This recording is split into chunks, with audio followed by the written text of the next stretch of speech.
तर मी आज बनवणार आहे मेथीचा पराठा। तर चला मेथीचा पराठा बनवायसाठी लागणारं साहित्य बघूया। आलं, लसूण, मिरचीचा ठेचा, हळद, मीठ, बारीक चिरलेली कोथिंबीर, कसुरी मेथी, 1 वाटी गव्हाचं पीठ आणि 1 वाटी बारीक चिरून घेतलेली मेथी। तर चला याच्यात सगळे साहित्य मिक्स करून घेऊया। आलं, लसणाचं, मिरचीचा पेस्ट, कसुरी मेथी, हे सगळे जिन्नस याच्यात टाकून चांगले मिक्स करून घेऊया।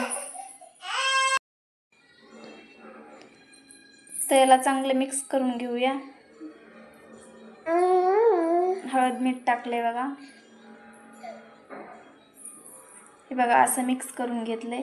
तर याच्यात टाकूया आता गव्हाचे पीठ आणि याचा चांगला घट्टसर हुंडा मळून घेऊया।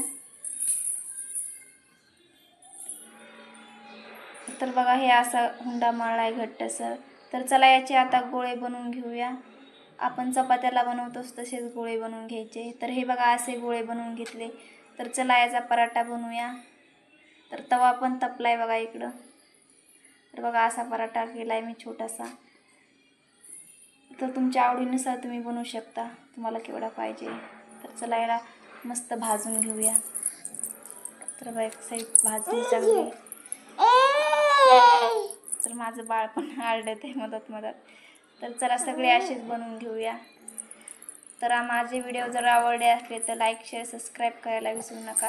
अत्यंत सोपी रेसिपी आहे, एकदा नक्की ट्राय करा, खूप टेस्टी झाले।